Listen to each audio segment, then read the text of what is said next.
A história do cristianismo é uma narrativa profunda e complexa que transformou a civilização global. Originária de uma pequena seita judaica na periferia do Império Romano, tornou-se a fé dominante do Ocidente e uma religião mundial. Dá-lhe gosta, inscreva-se, compartilhe. Vamos começar. O cristianismo tem sua origem na vida e nos ensinamentos de Jesus de Nazaré, na província romana da Judéia. Jesus pregou o iminente reino de Deus, enfatizando uma ética radical, o amor ao próximo e a conversão interior, apresentando-se como o Messias da salvação, não como um líder político-militar. Seus ensinamentos entraram em conflito com as autoridades judaicas e romanas, culminando em sua crucificação. Paradoxalmente, sua morte foi o catalisador do movimento. A crença em sua ressurreição e o evento de Pentecostes, descida do Espírito Santo, são considerados o nascimento da Igreja em Jerusalém. Os primeiros cristãos, liderados por Pedro e Tiago, inicialmente se viam como uma seita reformista dentro do judaísmo. A Palestina do primeiro século era um caldeirão social e político. Existiam facções judaicas importantes: os fariseus, ênfase na lei; os saduceus, aristocratas que cooperavam com Roma; os essênios, ascetas do deserto; e os zelotes, ala radical anti-romana. Jesus, com sua mensagem de um reino espiritual, desafiou tanto o militarismo zelote quanto a colaboração dos saduceus, posicionando-se como uma figura potencialmente sediciosa diante de Roma. A subsequente destruição do templo no ano 70 d.C. solidificou a separação entre o judaísmo, faraísmo rabínico, e o cristianismo nascente. A expansão do cristianismo para além das fronteiras étnicas judaicas deve-se em grande parte a Paulo de Tarso. Após uma conversão radical, Paulo tornou-se o apóstolo dos gentios, não judeus. Sua teologia, articulada em suas cartas, parte fundamental do Novo Testamento, definiu a fé cristã como uma religião de graça e fé em Jesus Cristo, independente da observância da lei mosaica. O Concílio de Jerusalém, por volta do ano 50 d.C., foi decisivo. Os líderes apostólicos decidiram isentar os convertidos gentios da maioria das exigências da lei judaica, libertando o cristianismo para sua expansão global. Paulo realizou diversas viagens missionárias, estabelecendo comunidades na Ásia Menor, Grécia e Roma. Durante os 3 primeiros séculos, o cristianismo foi uma minoria perseguida. Seu monoteísmo estrito e a recusa em participar do culto imperial, a adoração ao imperador, eram vistos como uma ameaça à ordem social romana. Embora as perseguições tenham variado, como sob Nero e Domiciano, as mais severas foram a de Décio, no ano 250 d.C., e a grande perseguição de Diocleciano, desde o ano 303 até o ano 313 d.C. Apesar das adversidades, no final do século III, as comunidades cristãs estavam firmemente estabelecidas em todo o Império Romano. Apesar da opressão, o cristianismo continuou a crescer, atraindo pessoas de todas as classes sociais. Sua mensagem de igualdade, cuidado mútuo e promessa de vida eterna encontrou eco particularmente entre os pobres, as mulheres e os escravos. A fé foi gradualmente organizada. Surgiram bispos, supervisores das comunidades nas principais cidades, auxiliados por presbíteros, padres e diáconos. Essa estrutura hierárquica incipiente proporcionou resiliência e coesão em momentos difíceis. As cidades de Roma, Antioquia, Alexandria e, posteriormente, Constantinopla foram estabelecidas como importantes centros eclesiásticos, as futuras sedes patriarcais. O ponto de virada ocorreu no ano de 313 d.C. com o Edito de Milão, emitido pelo imperador Constantino I. Após uma visão ou sonho antes da Batalha da Ponte Milvia, Constantino tornou-se um adepto do cristianismo. O edito concedeu ao cristianismo estatuto legal e liberdade de culto no império, pondo fim às perseguições. Constantino não apenas legalizou a fé, mas também a apoiou com subsídios, a construção de igrejas, como a Basílica de São Pedro em Roma e a Igreja do Santo Sepulcro em Jerusalém, e concedeu isenções ao clero. A ascensão ao poder culminou no ano de 380 d.C., quando o imperador Teodósio I, por meio do Edito de Tessalônica, declarou o cristianismo niceno como religião oficial do Império Romano. O que havia começado como uma seita clandestina tornou-se o fundamento ideológico e moral do poder imperial. a legalização trouxe novos desafios, sendo o principal deles a necessidade de definir e unificar a doutrina. Os primeiros séculos foram marcados por controvérsias teológicas, heresias, que ameaçaram a unidade da fé. A corrente mais significativa foi o arianismo, promovido por Ário, um presbítero de Alexandria, que sustentava que Jesus era uma criatura perfeita criada por Deus Pai, mas não coeterna ou coessencial a Ele. Isso colocou em questão a natureza divina de Cristo.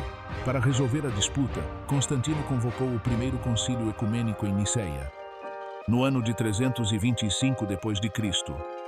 O concílio, que contou com a presença de bispos de todo o império, condenou o arianismo e formulou o Credo Niceno, que afirmava que Jesus Cristo era Deus de Deus, luz da luz, Deus verdadeiro de Deus verdadeiro, gerado, não criado, consubstancial ao Pai, homoousios.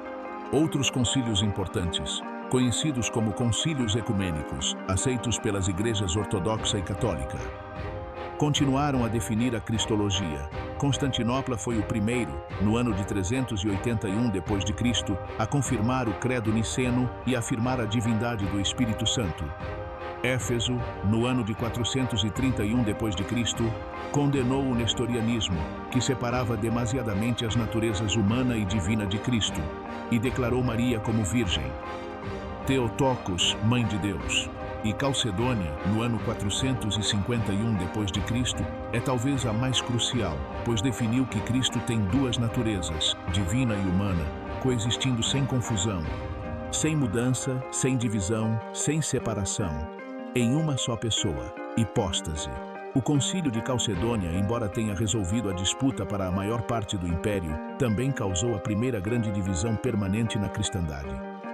As igrejas não calcedonianas, ou igrejas ortodoxas orientais antigas, como a Igreja Copta do Egito, a Igreja Ortodoxa Síria e a Igreja Apostólica Armênia, rejeitaram o termo duas naturezas e aderiram a uma fórmula miafisita. Essas igrejas, apesar de serem parte integrante da história cristã, separaram-se da Igreja Imperial, que passou a ser a Igreja Católica e Imperial do Oriente e do Ocidente. As definições doutrinais dos concílios ecumênicos não surgiram do nada, mas sim do intenso trabalho intelectual e espiritual dos chamados padres da Igreja. Essas figuras desempenharam um papel vital na consolidação da teologia cristã. No Ocidente, Jerônimo, aproximadamente do ano 347 ao ano 420 d.C., destacou-se, sendo responsável pela tradução da Bíblia para o latim Vulgata, que se tornaria o texto padrão por séculos, e Agostinho de Hipona, desde o ano 354 até o ano 430 d.C. As obras de Agostinho, especialmente Confissões e A Cidade de Deus, eles exerceram uma influência monumental, moldando a teologia ocidental sobre o pecado original, a graça, a predestinação e a relação entre Igreja e Estado. No Oriente, a trilogia Capadócia, Basílio Magno, Gregório de Nazianzo e Gregório de Nissa foi crucial para refinar a doutrina da Trindade e do Espírito Santo, lançando as bases para o primeiro concílio de Constantinopla. Esses teólogos não apenas defenderam a ortodoxia contra as heresias, mas também integraram a filosofia clássica, especialmente o platonismo, com a revelação bíblica, estabelecendo a estrutura para todo o pensamento cristão subsequente. A era patrística é, portanto, a era fundacional da reflexão teológica do cristianismo. Enquanto o cristianismo se consolidava doutrinariamente, o Império Romano do Ocidente desmoronava. A partir do século V, ondas de povos germânicos, visigodos, vândalos, ostrogodos, penetraram e se estabeleceram nas províncias ocidentais, culminando na deposição do último imperador do Ocidente no ano de 476 d.C. Em meio a esse caos político, a Igreja Romana emergiu como a única instituição estável e organizada. Em muitas cidades, o bispo era a única figura de autoridade que restava. O bispo de Roma, que já reivindicava uma primazia de honra e autoridade espiritual por ser o sucessor de São Pedro, o príncipe dos apóstolos, começou a assumir um papel político e civil. Leão I, conhecido como Leão Magno, desde o ano 440 até o ano 461 d.C., foi uma figura fundamental. Ele afirmou com grande vigor a doutrina da primazia papal, conhecida como a plenitude do poder, plenitude de poder. Seu prestígio aumentou imensamente quando, segundo a tradição, ele persuadiu Átila, o Huno, a não saquear Roma no ano de 452 d.C. Mais tarde, Gregório Magno, desde o ano 590 até o ano 604 d.C., consolidou o poder papal não apenas em assuntos espirituais, mas também na administração de Roma e seus territórios, negociando com invasores e enviando missões como a de Agostinho de Cantuária para a Inglaterra. Com ele, o bispo de Roma consolidou-se como o papado, uma autoridade influente que se estendia muito além da Itália. Enquanto isso, no Oriente, o Império Romano continuou como Império Bizantino, com sua capital em Constantinopla. Ali, Igreja e Estado estavam intimamente ligados sob o conceito de Césaropapismo, onde o imperador desempenhou um papel importante nos assuntos da Igreja. Essa diferença na dinâmica de poder, um papa independente no Ocidente versus um imperador dominante no Oriente, semearia as sementes da futura divisão. A Alta Idade Média, aproximadamente desde o ano 600 até o ano 1000 d.C., foi um período de consolidação e expansão do cristianismo. O monasticismo, que teve início no deserto egípcio com figuras como Antônio e Pacômio, espalhou-se para o Ocidente. Bento de Núrcia, no século VI, fundou Monte Cassino e escreveu a Regra de São Bento. Esta regra forneceu uma estrutura organizada para a vida comunitária baseada na oração, não e trabalho, laboratório. Os mosteiros beneditinos tornaram-se centros não apenas da vida espiritual, mas também da alfabetização, do conhecimento, da agricultura e da preservação da cultura clássica em uma época de analfabetismo generalizado e desordem. Eles foram os principais agentes da recristianização da Europa, missionários anglo-saxões. Como Bonifácio, levaram o cristianismo às tribos germânicas no coração da Europa. Os vikings, uma ameaça constante, acabaram por se tornar como os povos eslavos do Oriente. A partir do século VII, a ascensão do Islã e sua rápida expansão alteraram permanentemente o mapa cristão. As antigas sedes patriarcais de Alexandria, Antioquia e Jerusalém caíram sob o domínio muçulmano, deixando Roma e Constantinopla como os principais centros da cristandade. O cristianismo tornou-se uma fé minoritária, mas tolerada em grande parte do Oriente Médio e do norte da África, embora tenha enfrentado pressões e restrições crescentes ao longo do tempo. O conflito e a interação com o Islã dominariam grande parte da história subsequente. Enquanto o Ocidente lidava com os bárbaros, o Império Bizantino passou por uma grande crise interna conhecida como a controvérsia iconoclasta, aproximadamente desde o ano 726 até o ano 843 d.C. O debate centrou-se na legitimidade e na utilização de ícones, imagens sagradas de Cristo, Maria e dos santos no culto. Os iconoclastas, destruidores de imagens, liderados por vários imperadores, argumentavam que a veneração de ícones era idolatria. Influenciados talvez pelo judaísmo e pelo nascente islamismo, religiões anicônicas. Os iconódulos, veneradores de imagens, defendidos por figuras como João Damasceno, argumentavam que o uso de ícones era teologicamente correto. Baseado na encarnação de Cristo, Deus se fez visível em Jesus, portanto, ele pode ser representado. O Segundo Concílio de Nicéia, no ano de 787 d.C., decidiu a favor dos iconófilos, distinguindo entre o sadorar, adoração, que é devida somente a Deus, e o veneração, o prosquinesis, respeito que é dado à imagem em relação ao santo representado. Embora a controvérsia tenha sido reacendida e só tenha terminado formalmente no ano de 843 d.C., o triunfo da ortodoxia, esse conflito não teve apenas implicações teológicas, mas também enfraqueceu a autoridade imperial e acentuou as diferenças com Roma, onde os papas se opuseram consistentemente à iconoclastia imperial. Diferenças culturais, linguísticas, teológicas e políticas entre a Igreja de Roma, latina, ocidental, e a Igreja de Constantinopla, grega, oriental, acumularam-se ao longo dos séculos.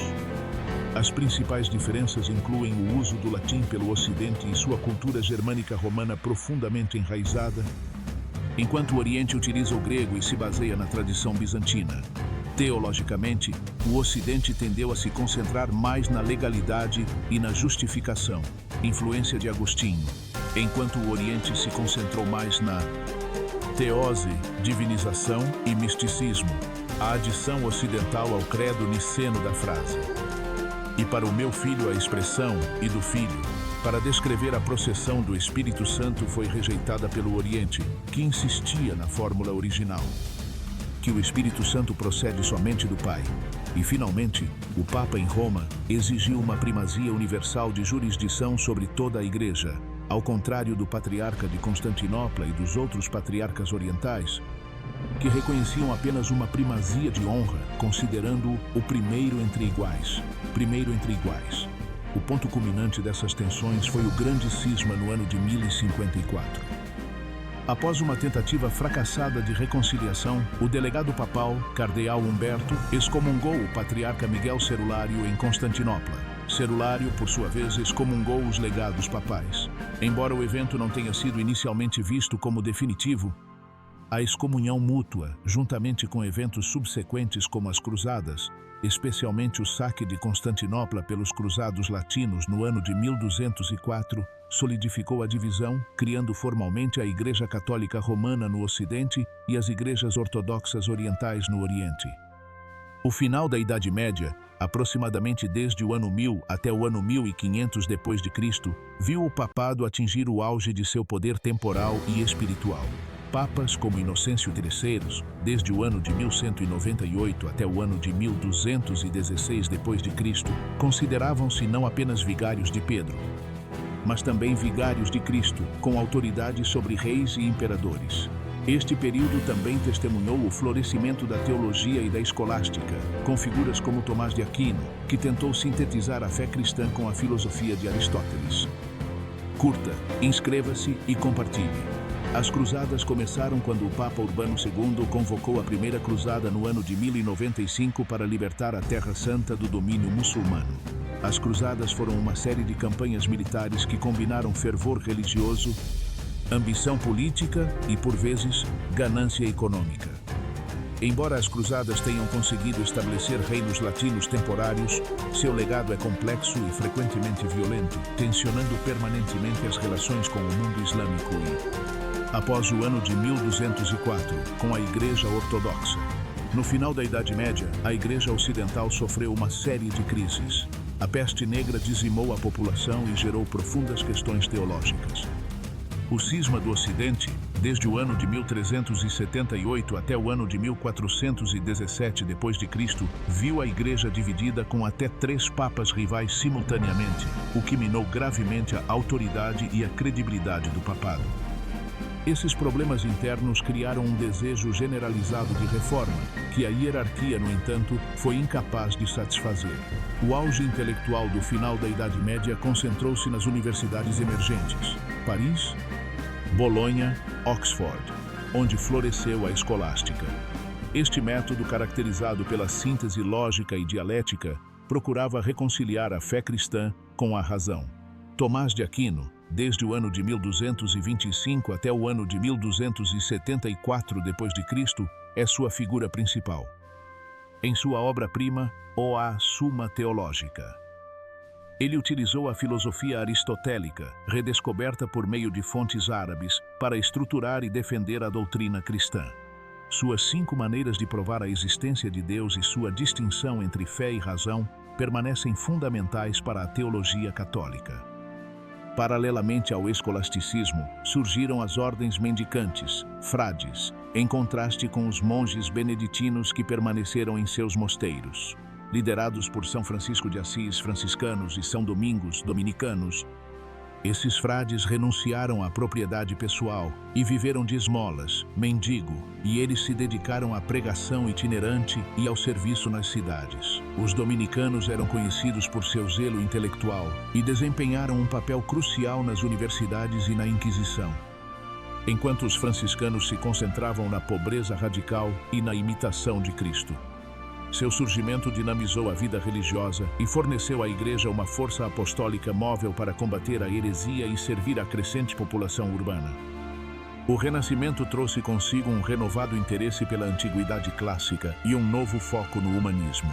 A invenção da imprensa por Johannes Gutenberg por volta do ano de 1440 d.C. foi uma revolução tecnológica que permitiria a disseminação de ideias, incluindo a Bíblia, em uma escala sem precedentes. O clamor por reformas eclodiu no ano de 1517 com Martinho Lutero, um monge e professor alemão.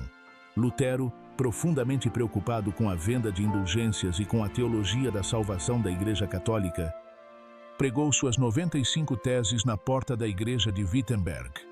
Sua teologia era baseada nos princípios de somente as Escrituras, afirmando que a Bíblia é a única fonte infalível de autoridade religiosa. Sola fide, somente pela fé, indicando que a salvação é obtida somente pela fé em Jesus Cristo, não por boas obras ou méritos, e somente a graça, declarando que a salvação é uma dádiva imerecida de Deus. A rápida disseminação das ideias de Lutero, facilitada pela imprensa, desencadeou a Reforma Protestante, que dividiu permanentemente a cristandade ocidental. Outros reformadores importantes surgiram, como Ulrich Zwingli em Zurique, João Calvino em Genebra, cuja teologia da soberania e predestinação de Deus se tornou a base das igrejas reformada e presbiteriana, e Henrique VIII na Inglaterra, que, por razões mais políticas, anulação de casamentos, rompeu com Roma e estabeleceu a Igreja da Inglaterra, anglicana, que gradualmente adotou elementos da Reforma. Existiam também os anabatistas ou batistas radicais, que insistiam no batismo de adultos e na separação radical entre Igreja e Estado. A Igreja Católica respondeu com o que ficou conhecido como Contra-Reforma ou Reforma Católica. O Concílio de Trento, desde o ano de 1545 até o ano de 1563 d.C., foi a pedra angular dessa resposta. Ele reafirmou as doutrinas católicas atacadas pelos protestantes, a autoridade da tradição juntamente com as Escrituras, a justificação pela fé e pelas obras, os 7 sacramentos, e promulgou profundas reformas disciplinares para eliminar os abusos que haviam causado a crise. A fundação da Companhia de Jesus, jesuítas por Inácio de Loyola no ano de 1540 proporcionou um exército de estudiosos e missionários dedicados à defesa e expansão do catolicismo. As guerras religiosas, como a Guerra dos 30 Anos, desde o ano de 1618 até o ano de 1648, devastaram a Europa e consolidaram a divisão religiosa. O mapa religioso da Europa ficou estabelecido. O sul era predominantemente católico, o norte protestante, luterano, calvinista e anglicano.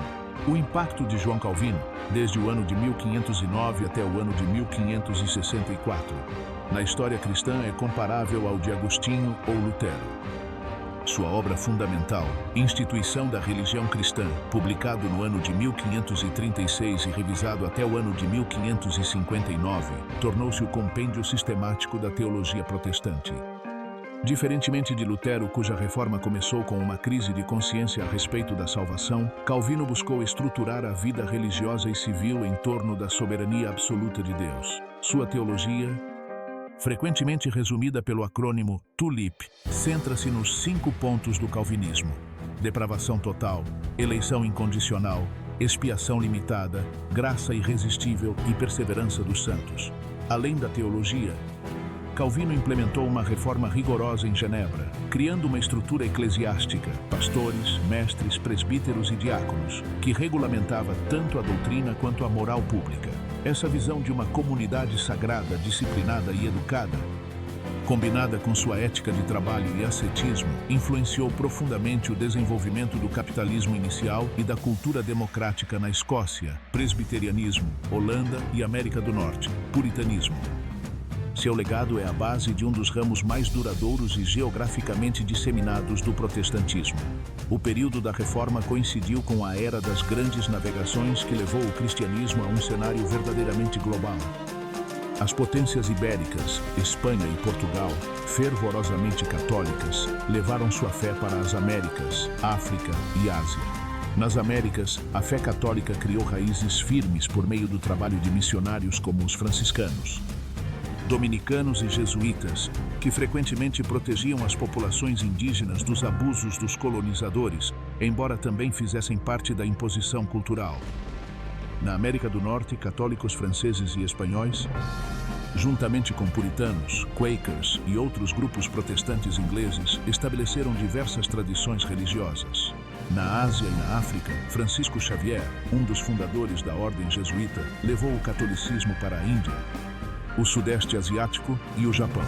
Na China, os jesuítas como Matteo Ricci adotaram uma abordagem de acomodação cultural, aprendendo o idioma e respeitando certos costumes confucionistas, embora isso tenha provocado controvérsias posteriores, ritos chineses. As missões protestantes expandiram-se mais lentamente no início, mas ganharam impulso a partir do século XVIII. Essa expansão geográfica significou que o cristianismo deixou de ser primordialmente uma fé europeia e começou sua transição para se tornar uma religião mundial. Embora a liderança eclesiástica e teológica tenha permanecido amplamente centrada na Europa até o século XX. O século XVIII trouxe o Iluminismo, um movimento intelectual que enfatizou a razão, a ciência e o individualismo, desafiando as autoridades tradicionais, incluindo a Igreja. O racionalismo e o deísmo questionavam a revelação, os milagres e a autoridade da Bíblia. Inicialmente, a Igreja, tanto católica quanto protestante, resistiu a muitas dessas ideias. No entanto, o Iluminismo levou a novas expressões de fé, como o pietismo no luteranismo e o metodismo sob a liderança de John Wesley no anglicanismo, que enfatizavam a experiência pessoal, a piedade prática e o fervor. Esses movimentos se tornaram a base das missões protestantes modernas. O século XIX foi uma era de intensa atividade missionária protestante e católica, impulsionada pelo desejo de evangelizar o mundo e frequentemente entrelaçada com o colonialismo. Foi o grande século das missões. O desafio do Iluminismo intensificou-se no século XIX com o avanço da ciência e a aplicação da crítica histórica à Bíblia. A Revolução Científica, com figuras como Galileu, anteriormente, e, crucialmente, Charles Darwin, desde o ano de 1809 até o ano de 1882, e sua teoria da evolução por seleção natural, no ano de 1859, gerou um conflito fundamental com a interpretação literal da criação bíblica. O cristianismo estava dividido entre aqueles que rejeitavam categoricamente o darwinismo, literalistas, e aqueles que buscavam reconciliar ciência e fé, teologia liberal. Esse conflito, frequentemente caricaturado como uma guerra entre ciência e religião, forçou uma profunda reavaliação da cosmologia e da autoridade bíblica. Simultaneamente, surgiu a crítica histórico-bíblica nas universidades alemãs. Estudiosos como David Friedrich Strauss, A Vida de Jesus, no ano de 1835, aplicaram métodos históricos e literários aos textos bíblicos, tratando os evangelhos não como história literal infalível, mas como documentos que refletiam a teologia e as crenças das primeiras comunidades. Essa abordagem radicalmente nova minou a autoridade tradicional das Escrituras e deu origem à busca pelo Jesus histórico, distinto do Cristo da fé proclamado pela Igreja.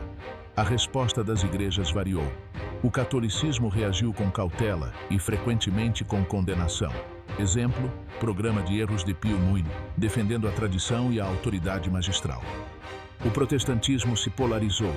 O liberalismo teológico abraçou a crítica, encarando a fé como uma experiência ética em vez de um conjunto de doutrinas sobrenaturais. Enquanto o fundamentalismo surgiu no final do século XIX e início do século XX como uma reação militante, reafirmando a inerrância bíblica e os fundamentos doutrinários tradicionais, lançando as bases para o movimento evangélico moderno. Os séculos XX e início do XXI testemunharam transformações fundamentais no cristianismo, marcadas pelo crescimento explosivo no sul global e pelo declínio no ocidente, pelo movimento ecumênico e pelo impacto de duas guerras mundiais. O cristianismo no século XXI é caracterizado por uma mudança geográfica fundamental, com seu centro de gravidade deslocando-se do Ocidente secularizado para o Sul global, África, América Latina e Ásia. A Igreja Católica Romana, com mais de 1,3 bilhão de fiéis e liderada pelo Papa Francisco, atualizou sua abordagem com o Concílio Vaticano II, desde o ano de 1962 até o ano de 1965, promovendo a renovação litúrgica, o ecumenismo e a abertura ao mundo moderno. Um movimento teológico crucial na América Latina foi a teologia da libertação, que insistia na opção preferencial pelos pobres e na justiça social, influenciando profundamente o papado atual. As igrejas ortodoxas orientais, grega, russa, etc., têm se concentrado em preservar a tradição dos 7 concílios ecumênicos e vivenciaram um renascimento após o colapso do comunismo, destacando sua ênfase na teoceia, a veneração de ícones. O protestantismo mundial teve seu maior crescimento no pentecostalismo, um movimento em rápida expansão que enfatiza a experiência direta do Espírito Santo, como falar em línguas, e se espalhou exponencialmente no sul global. Finalmente, o movimento ecumênico promovido pelo Conselho Mundial de Igrejas, no ano de 1948, busca uma unidade visível entre todas as tradições cristãs, enfrentando o desafio da globalização e da diversidade teológica em um mundo pluralista. O cristianismo no século XXI enfrenta o desafio do pluralismo e da globalização, sem um centro único, como evidenciado pela grande diversidade entre os fiéis em Lagos, Seul ou Paris. Um dos principais desafios é a secularização no norte global, onde as igrejas históricas debatem entre posições liberais ou a reafirmação doutrinária para manter sua relevância.